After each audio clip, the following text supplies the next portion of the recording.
That's awesome. I appreciate your humility too. Look, we all go through stuff. And nobody's alone in this thing. And we're all trying to walk through this life. I've been trying to do this. It's interesting when you talk about that. I've been trying to do that right there for like weeks. And it just hasn't worked out. There was a week you weren't here. And I'm just like, oh my goodness. And God moved in a different way. And so I guess God had a plan. God had a plan. All right, guys. Praise God. Praise God. Woo. So we've been on this message, on this journey of holiness. We did a message for 2 weeks. It was called U-Turn. If you were here, you know about that. If not, you need to go back and listen to those. Really, they're about the holiness of God. And I personally think that they were very, very strong messages, very powerful messages. And I'm just being honest with you. All we're trying to do as pastors is just follow the leading of the Spirit week to week. And as we do that, I'm absolutely shocked how God builds on top of the message before that message. And He knows when to turn the corner, and He knows exactly what to do. And without me even realizing how these messages were going to be connected together, this message is it's a turning of the corner, but the way they're connected is just absolutely beautiful. And so the holiness of God it's really being set apart. The holiness of God sets us apart to be used by Him in a special way. And that's why he wants us to be holy. And it says, as He is holy is what He wants. Because He is a holy God. He is perfectly holy. If we were literally to look at Him right now, all of us in this room would drop dead.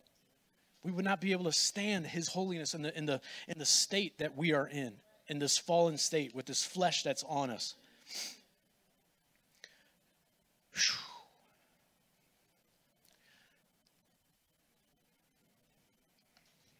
Let's pray.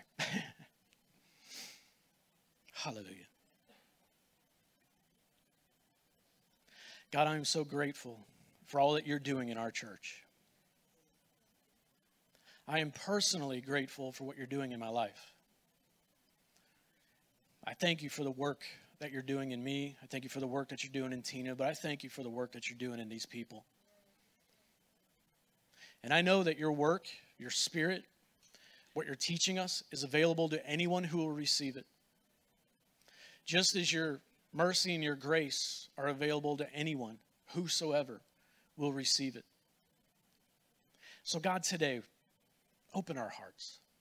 God, I pray that if we've come in here, maybe a little bit like somebody that was just up here talking, if we've come in here just a little bit heavy, a little bit burdened, a little bit short, a little bit whatever, God, I pray that that would be broken right now in the name of Jesus, and that our ears would pop open to what You have to say.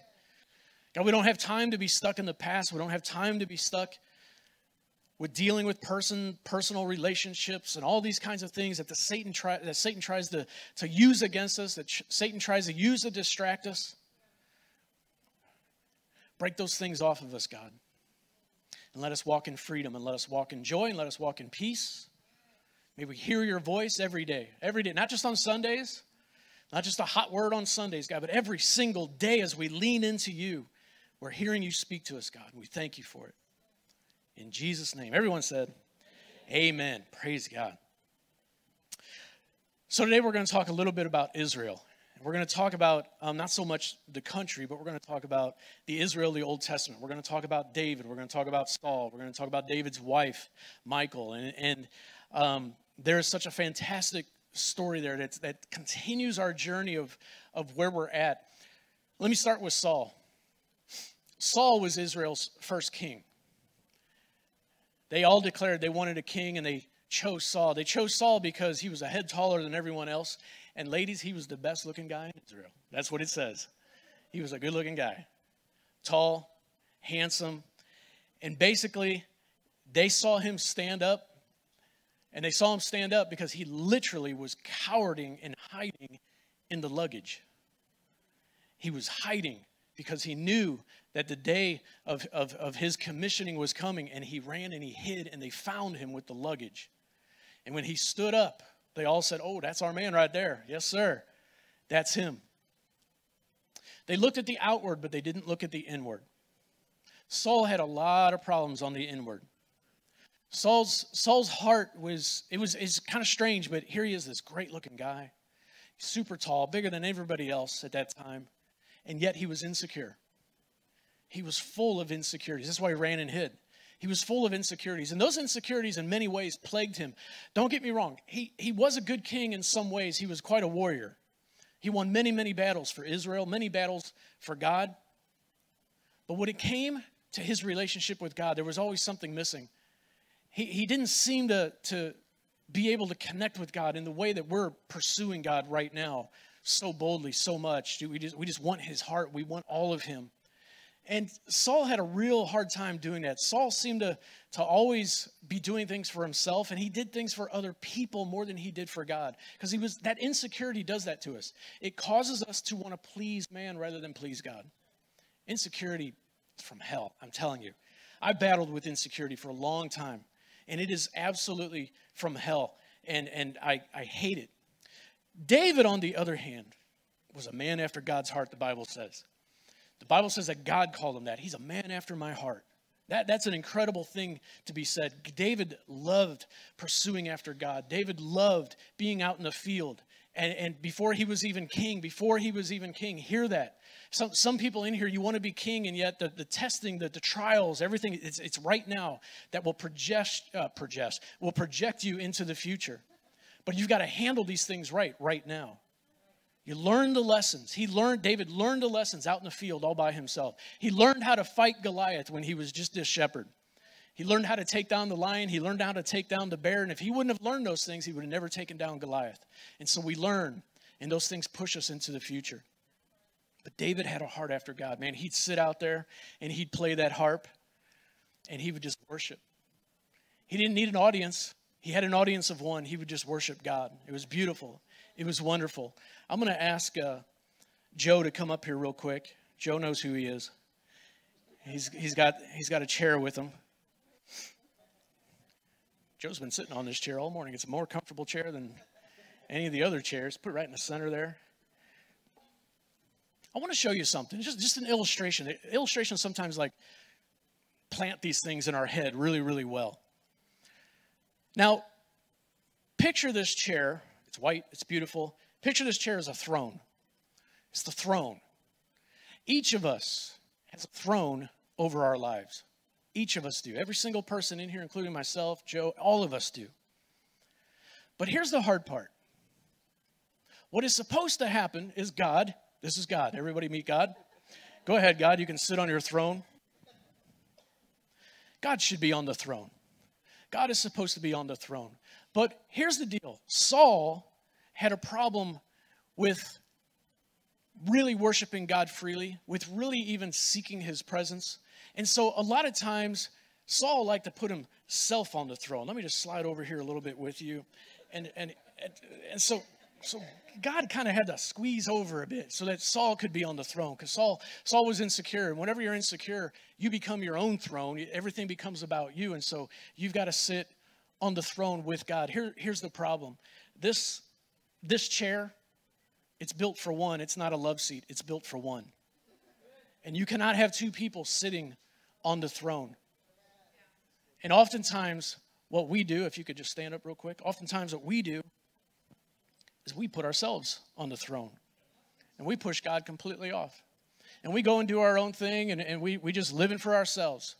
Whatever seems right, whatever feels right. And sometimes we even, as Christians, we get a little goofy.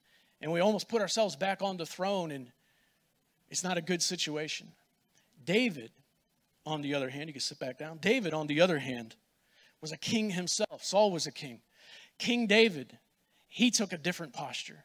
King David knew that God was supposed to be on the throne, and King David would actually bow his throne before God. He would take his crown and take it off. And he knew that there was always a king that was above every king on earth. There was a king that was in heaven. And David would not sit on that throne, even though he was a king himself. If anybody could have back in that day, it would have been King David. But David would not do it. Absolutely would not do it. The question that I have for us today, all of us, who's on the throne of your life? Is it God? Are you yielded completely to God? Because God's holy. He doesn't need us sitting next to him. He doesn't want us sitting next to him. And it's interesting, you've got to understand that God's holiness, yes, he is holy.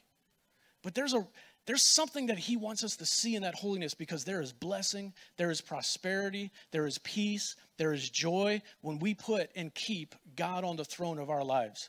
When we try to get up here, man, it's misery. It's a horrible place to be. You're battling. You're trying to do something that was never designed for you. That throne is not designed for you. It is made for one, the King of Kings, the Lord of Lords, and he is the only one that is ever to sit on that. You can go ahead and sit back down. Thank you, Joe. Remember that, though. Remember that simple illustration. Who's on the throne of your life? And what's weird is sometimes we get on the throne with him, and sometimes we get off, and he's on the throne. And sometimes we kind of boot him off, and we've always got to keep him on the throne, though. When because this is kind of about royalty. It's kind of a humorous thing, I guess. But if you've seen the movie The Princess Diaries, that is the movie with, what's her name? Anne Hathaway, and her grandmother's name is Julie Andrews. That's right. Julie Andrews. And it's a great movie. I mean, I know it's a chick flick a little bit, but it is a great movie. Julie Andrews is the queen of some other country I can't pronounce right now. She's the queen. And she carries herself very, very dignified. She, of all people, understands what it means to be dignified. She knows that the people expect the queen. They expect royalty to be dignified. And so this whole movie is basically about her preparing her granddaughter to become princess and to become queen one day. And so she's going through this process of learning how to be dignified. And it's a very difficult thing for her. And so you just have to go see the movie. But I just think of that when I see her. Think of Julia Andrews and just Julie Andrews, and just think of how dignified she was in that movie. How she just held herself together. Nothing ever, caused her to crumble. And if it did, she knew she couldn't let it. She was dignified. And that's what royalty tends to always want to do. And as a king, whether you're Saul or you're David, I think there's a part of that people expect certain things of you. And so you feel like you have to be dignified. You've got to walk in this dignity. But David desired the presence of God. And walking in your own dignity and desiring the presence of God is quite a battle. It's like trying to put two people on the throne. Today, obviously, our title is titled Undignified. Undignified. And we're going to talk about David just a little bit here. When David became king, he went back and he realized through Saul's entire kingship, he never once pursued the Ark of the Covenant, which back then would have been the presence of God. He never once went back and brought it into Jerusalem. It sat in another city. It's kind of strange to think it this way, but I think it's a really good word that fits. It was warehoused. The Ark of the Covenant, the presence of God, was literally just warehoused, sitting there. Nobody really paying attention to it. For 40 years, Saul was on the throne, and he never pursued bringing it back into Jerusalem. And that's a problem. And I think that in a lot of ways, the churches have done that. Many Christians have been doing that. Maybe you've been saved for 40, 50 years, and you've never really pursued the presence of God. You never understood that there's a presence of God that can come and fill the room, that can fill your heart, chasing after him. The Bible says to seek his face, and we've said it over and over. That is to know him intimately. You're looking into the eyes of Jesus himself. Man, when we sing that song like we sang this morning, I say so many things so many times, but it just speaks volumes to me. When we say the King is coming in, holy cow, you just see him. You just see him coming through the doors. You see him coming through the gates, and my heart just lights up, because I don't know about you, but I literally can see something. I don't know if I'm seeing something in the future or what I'm seeing, but I'm just seeing him come with just all these people all around, and there he is, and he's walking, and he's coming closer, and I'm just like, oh my gosh, here he comes. This is it. And one day he's going to split the sky, and here he comes. Here he comes. He's coming, and I just wait for that. And it's not made up. It truly is an excitement in my heart to just be expectant of what he's going to look like, be expectant of seeing him face to face for the first time. It's going to be absolutely incredible. David desired the presence of God, not only for himself, but also as he became king. He desired the presence of God to be for all of Israel. And David said, we got to go back. We've got to get the ark, and we've got to bring it into Jerusalem. 1 Chronicles 13, verses 2-3. He then said, this is David, he then said to the whole assembly of Israel, if it seems good to you, and if it is the will of the Lord our God, let us send word far and wide to the rest of our people throughout the territories of Israel, and also to the priests and Levites who are there with them in their own towns and pasture lands to come and join us. Let us bring the ark of our God back to us, for we did not inquire of it during the reign of Israel. David assembles Israel together. I don't know how many people total there were, but he called many, many people. And he said, listen, we're gonna assemble together, and we're going to go get this ark. And from what I understand, there was like 30,000 people there. And imagine 30,000 people coming. And they're going to get the ark of God. They're understanding that, man, this is the presence of God. This thing is supposed to be in Jerusalem. They've got this revelation now. And there's an excitement in the crowd. They're so excited that this thing is finally going to come into Jerusalem. Finally, the presence of God is going to be with us, because the presence of God had strength to it. The presence of God, there was blessing to it. Everywhere that ark went, that person, that family, that country began to get blessed, unless you were the Philistines. It kind of cursed them. And so all these people around expecting amazing things to happen, man. They get everything ready. They've got the people. They've got all the band. The worship team is there. The trumpets are there. Everything is set. They take this ark and they put it up on top of a cart, their brand new cart. They're ready to go. They're thinking, this is incredible. Brand new cart, never used before. They've got the oxen getting ready to pull the cart, and they began to dance and they begin to sing, and off they go. And they're headed to Jerusalem. It's just an absolute display of excitement and of joy. And it says that as they got to the threshold of one of the threshing floors, what happened is the cart, boom, it hit it like if your car went over a rock or a wagon goes over something, it jostles it, and it jostled it, and all of a sudden the Ark of the Covenant kind of leaned. And Uzzah, this guy, who's a weird name, who was standing next to the ark, he was actually kind of leading out in front of it, because in a sense he was one of the priests. As the thing began to tilt, he reaches out and he touches it, boom, and he's dead like that. He's dead like that. Everything stops. Everything stops. David stops. David is absolutely in awe. He's in shock. David, it actually says he gets mad. He's like, God, I don't understand. We're bringing the ark up here. What is going on? What's happening? This is crazy. We're rejoicing. We're doing what you want us to do, and you kill this man? There's a problem. Though the presence of God is an amazing, amazing thing, make no mistake about it, it is holy. It is to be handled in a proper way. I really believe this. I think for a long time, including myself, many churches, many Christians, we have handled the presence of God in a very, very wrong way. We handled it kind of like they were. Like, yes, the presence of God. The presence of God's going to be here. I'm going to live a blessed life. I'm going to live joyful. I'm going to have all these things in my life because, after all, I'm a child of God. And yet we go and we live our life any way we want to. God says, no, it doesn't work that way. And that's what the depiction is there. You want the presence of God. You want everything that comes with it, all the prosperity that comes with it, the blessing that comes with it, but you don't want to handle it correctly. You yourself don't want to be holy, but you want all the things that come with holiness. Because I'm just telling you from my own, I'm not saying that, wow, everything's just amazing, but my life has changed in the last couple of years since I've just been pursuing holiness, pursuing after God.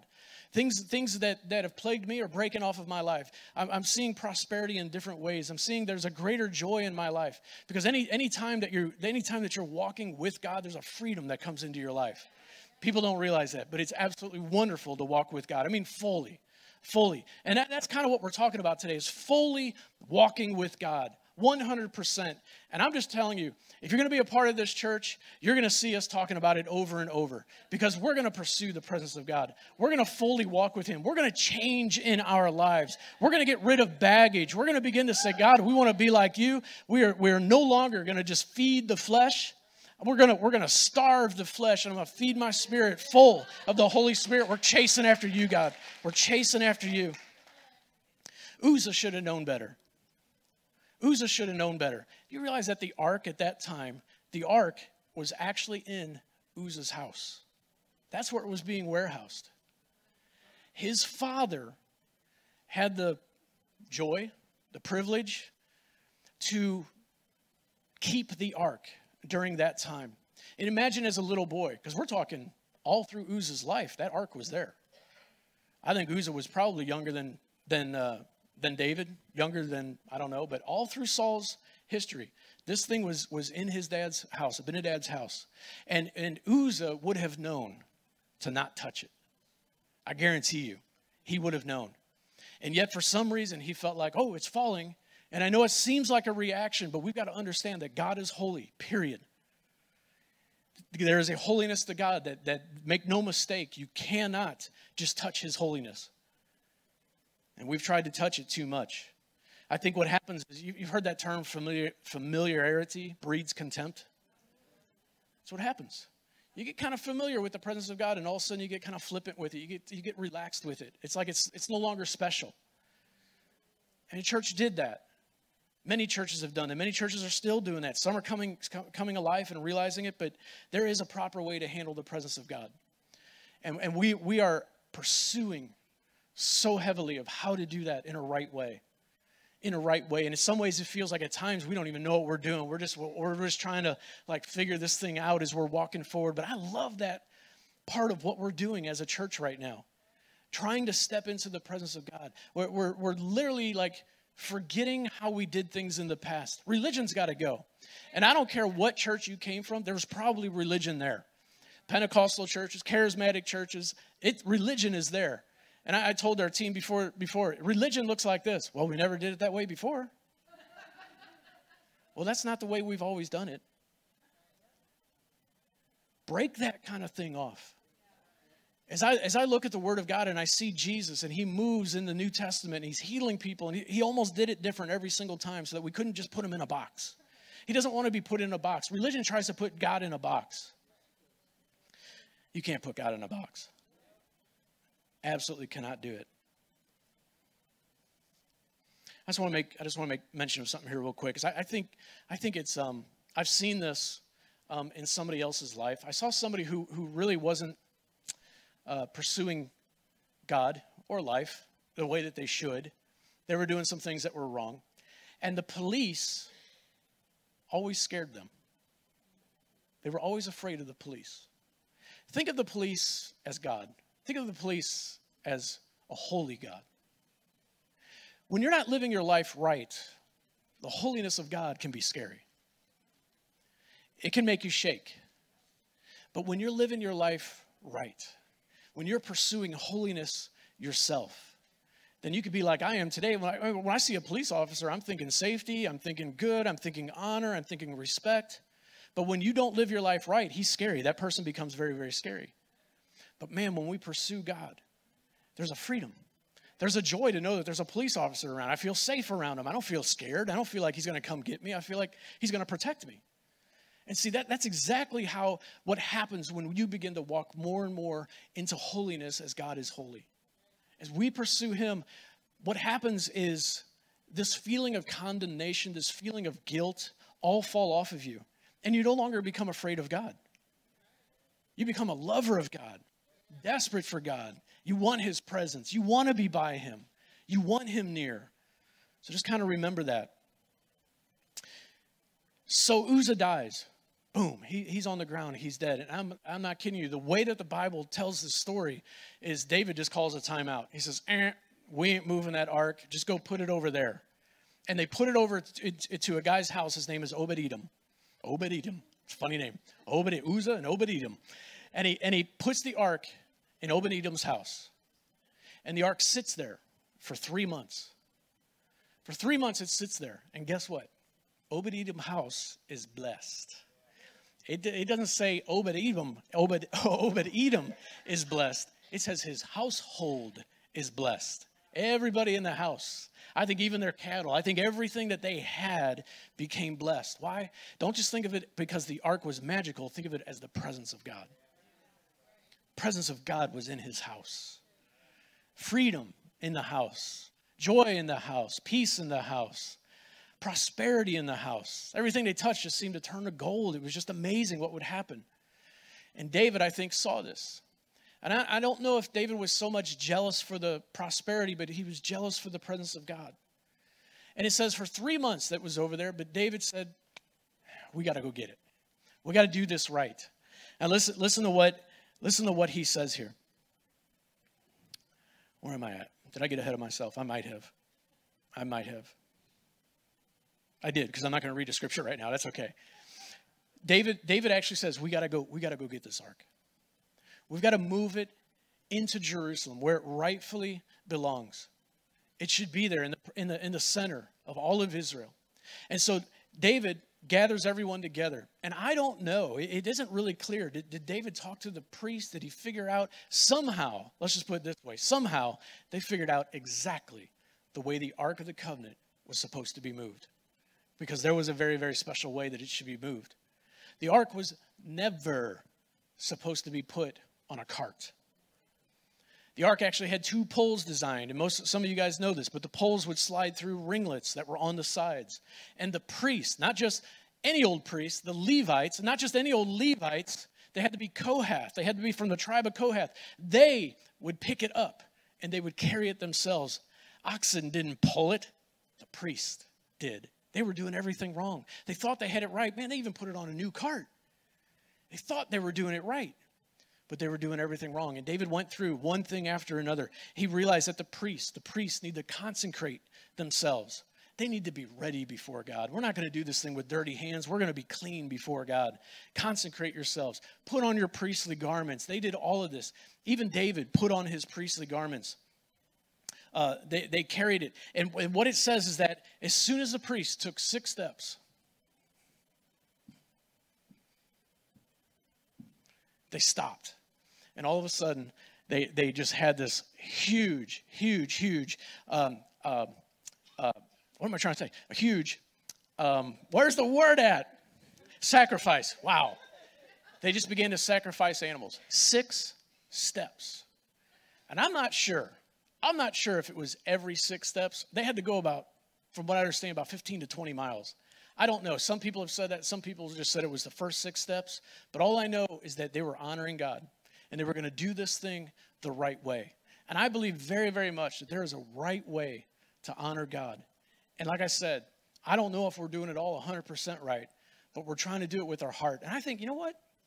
That's the exact way to honor God. It's with your heart. There's no really right or wrong way anymore because we don't live in an Old Testament. We don't have to, we're not going to carry the ark around and all that kind of stuff. Where's your heart? What's going on in your heart? If your heart is right, if your heart is pure, then you'll be able to carry the presence of God.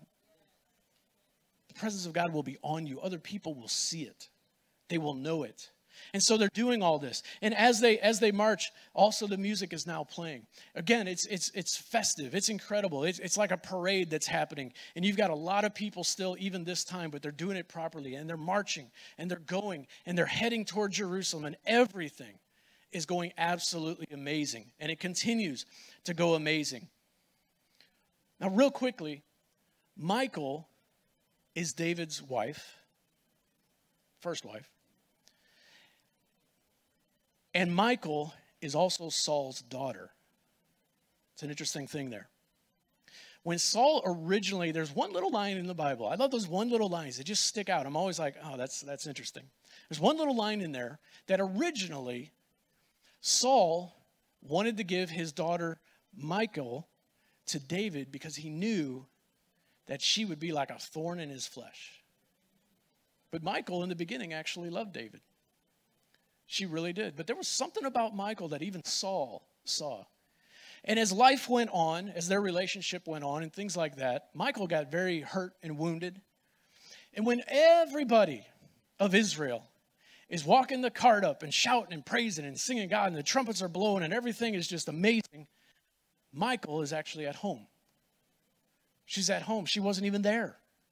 So she not only has a problem, seems to be, with David, but she's got a problem with God right now. It says in 2 Samuel 6, verse 16 to 19, as the ark of the Lord was entering the city of David, Michal, daughter of Saul, watched from a window. And when she saw King David leaping and dancing before the Lord, she despised him in her heart. They brought the ark of the Lord and set it in its place inside the tent that David had pitched for it. And David sacrificed burnt offerings and fellowship offerings before the Lord. After he had finished sacrificing the burnt offerings and fellowship offerings, he blessed the people in the name of the Lord Almighty. Then he gave a loaf of bread and a cake of dates and a cake of raisins to each person in the whole crowd of Israelites, both men and women, and all the people went to their homes. A couple of comments here real quick. One is, it never said that David even prepared the first time that he was bringing the ark into Israel when everything went wrong. It didn't even say he prepared a place for the ark. I don't even know where he was going to put it. They were just going to go get it. And I guess they'll figure it out when they get there. This time, he even planned ahead. He had the tent ready. He had everything ready for where the ark would go. He did everything meticulously correct. And their hearts were absolutely praising God. But there's a couple other comments. Again, first of all, why is Michal at home? What is she doing there? She should have been there with them. She should have been part of the parade, part of the festivities, part of the joy, part of watching what was going on, celebrating the presence of God coming back into Jerusalem. And yet she finds herself at home and she's angry, she's bitter. Number two is this. I look at the reverence that they had. I look at the reverence that this time that they had. The celebration that they had. And again, I would say to you that when we honor God with our whole heart.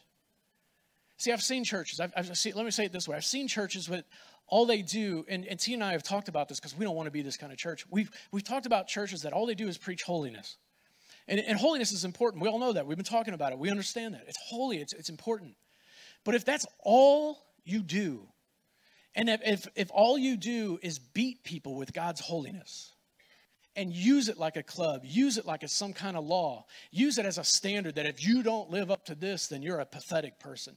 You're a horrible person. Then what happens is this heavy cloud comes on everybody. Not only that, but can I tell you this? Fear comes on everybody. God is not a God of fear. Not like that. We fear God out of respect. We don't fear God that he's going to kill us because we're peasants and we're just worthless and he hates us. That's not the case. He absolutely loves us. But we fear his throne because he is God. But he's a loving God. But if all you do is do that, it produces this heaviness. But here they are, the holiness of God, the presence of God coming in, and they are rejoicing. They are celebrating. I mean, all out celebrating. David is dancing. It says he's leaping. I mean, he's just gone for it. He's over there. He's beside himself in celebration. And I love that the presence of God, the holiness of God really should bring joy. It should bring a freedom in the house. And I think 100% that's what we're pursuing. We don't ever want to leave the holiness of God, but we don't want to ever get into this dark cloud of fear. We want to stay in this place of freedom and of joy. And the closer you are with God, the more holy you are with God, that freedom should be there in your life. And I believe it's going to happen in this place. The third thing I want to talk about is David's clothing. We have a lot of things about what David was wearing when he was dancing and all that kind of stuff. Many people think that he was naked. Can I just tell you, he wasn't naked. He wasn't naked. So if you've ever thought that or you've been told that, and a lot of people have been told that, he wasn't dancing naked before the Lord. I believe this, after really reading this and listening to what's going on and understand, you kind of have to understand a little bit about the priest's clothing, even though we don't fully know exactly what the clothing looked like. We don't fully know. But his clothing, what he probably was wearing that day, he wasn't wearing, this is what I love most, he wasn't wearing any of his kingship. None of it. He came as a priest. He was not coming as an authority. He wasn't coming as, look at me. He was just coming as one of the priests, because he was a priest also. And so he was coming in his priestly garments. His priestly garments, most likely, actually, it came up over the shoulder. It was kind of like, in a way, it was kind of like an apron, sort of, the way that it would cover. If you were to wear an apron, it covered the front and the back, and there may have been something even under that. There was an ephod, which actually we don't know exactly what that looks like, but a lot of people think that he was dancing around in his underwear. So he not only was wearing those two pieces, but in the beginning, he's wearing a robe as well. And I don't believe, it seems to be that it was a priestly robe. It wasn't the kingship. And so he's got this robe on as well, just like you'd see in a lot of shows that show the priests. They're pretty. They look good. They're good looking, all dressed up and everything. In fact, a lot of the priests, they're wearing all different colors and everything. Their robes were beautiful. David's very possibly, because he wasn't really the high priest. I don't know. They may not even had as much color as some of the other priests. I don't know. So David's wearing his priestly garments. And it does talk about this robe. And I think that what he did was he took off the robe, because you got to remember, this is a different time. Half naked to you and I is different from what it was probably to them. Because half naked was probably his whole arm is showing. When he took that robe off, his legs were showing. And here he is just dancing and carrying on. And to us, it would look like some guy that's wearing a bikini thing, dancing around or something. I don't know. Maybe it looked like that back then, but it wasn't vulgar. He was covered. He was completely covered, but he was free. And he was dancing before the Lord with all of his might. And his kingship, like we showed you this earlier, his kingship, man, he knew God is the one to be worshiped. Nobody else is to be worshiped. Please don't worship me right now. Don't bow before me right now. This is all about King God, and we're going after him, the Father, and I'm going to dance before him. He's the one that chose me, and he's just going crazy for God. And I love that he literally just laid down that ownership of being king and just became one of anyone else. And so I love that about him. He didn't care who was watching him. We talk so much about that. There's a place, and I hope that all of us can get to that place. I still have a sense that I'm holding back from God in my freedom of worshiping him. There's still a part of me that you don't want to get, I want to do that. You sense it on the inside. I don't know about you, but I've come so far with God, and I've got this thing on the inside of me that just wants to, truthfully, I want to dance. I want to dance free. I just want to dance. I hate dancing, but I want to dance before him. Ask Tina. I do. I've never liked dancing. But before him, I just want to be so free, and I could just dance and move and just do whatever that looks like before him. And in my life so far, I've never fully done that. I've never fully just cut loose, not in front of other people, that's for sure. And I even have a hard time with it at home. I've tried, and I've done it a little bit, but it's hard. But we all have a little bit of that dignity that holds us back, that well, I'm not sure about what the people would think of me. I gotta keep a certain way, because my goodness, especially as a man, what if the other guys saw me doing that? Well, that would be kind of weird. They're gonna make fun of me, or they're gonna say that I'm weird, that I'm whatever. But I'm just telling you, there's a place that I so desire. We're gonna experience it in heaven, I know that. But I want it more and more here. Why not bring heaven to earth just in that area too? Why don't we just get a little freer, a little undignified in this place once in a while? And I am literally saying to you guys today that I'm tired of us being restrained by our own dignity. I'm tired of us being restrained by this is the way the church does it. And I'm giving you permission to celebrate God and to celebrate him and to worship him even more than I do, if that's what needs to happen. Just go after him with all of your heart. We always say, don't get over in the flesh, because nobody wants to see you. If you're truly worshiping God, people will know it. People will see it. It'll be a beautiful, incredible thing. So we don't have to put on, because truthfully, if you're putting on, you've missed it. You missed what we're even saying. That becomes all about you. It becomes all about you. And so we don't want that. But there is a place where you just become abandoned. And the presence of God is so strong. And here's the thing. God is not just going to boom, fall on you out of nowhere. There's a place where we enter into the presence of God. They went in to the gates. They went in to the inner courts. And that's what you have to do in your own heart, in your own mind. You've got to just keep entering in, keep moving in. Again, I've said this so many times, but there was a time when I couldn't raise my hands. I never raised my hands, ever. And it was so hard. I started seeing other people doing it, and I started to want to, and I started doing it. And I know when I got filled with the Holy Spirit, tongues was, man, I had to figure that one out. I tried to figure out how you could speak in tongues. You can't figure it out. It's a gift of the Spirit. It's not like you can write it down and this is how you do this. You know, you just say da da da la la la. I don't know. It doesn't work that way. And you just let the praise of God just come out of you, and tongues begins to flow. And it's just an incredible thing. But even in the way that we worship, for some of you that you have never raised your hands before, you find it very difficult. If you'll just keep pursuing, I'm telling you, you'll come to a place where you've surrendered. Perfect word. You just surrendered to God. You don't care anymore. But there's always that one area like me right now, dancing. I want to break out of that. I want to break out of that so much. And maybe we'll have an opportunity where I'll do it today. I don't know. I have no idea. But I want to so badly. I'm telling you. Worship team, go ahead and come up here.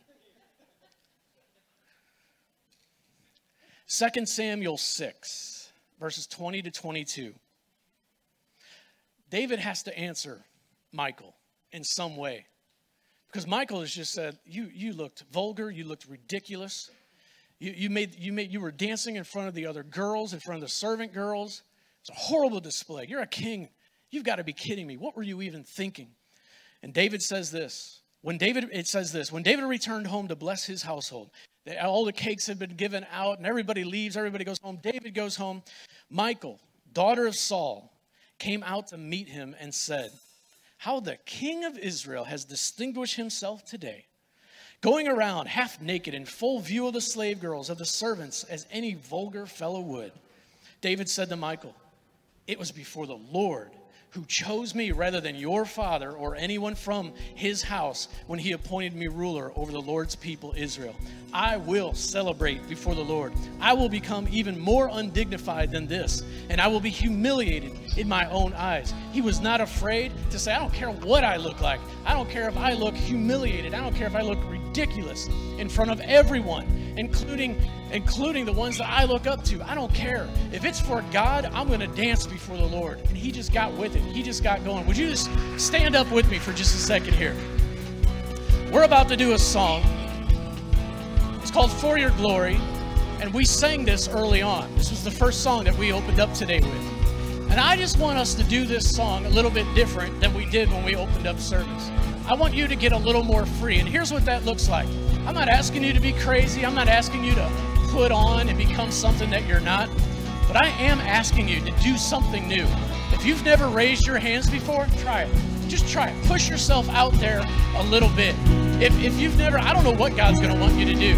If you've never danced, maybe you need to step out in the aisle and start to hop. Start to do a little something. Start to get something going on the inside. Maybe you need to twirl around right where you're at. Don't hit the person next to you, but twirl around. I don't know what it needs to be, but let's get a little undignified. And I'm just telling you that in this church, it's okay. It's okay to celebrate Jesus, to lift up his name, and to quit looking and thinking about what everybody else feels, but to go after him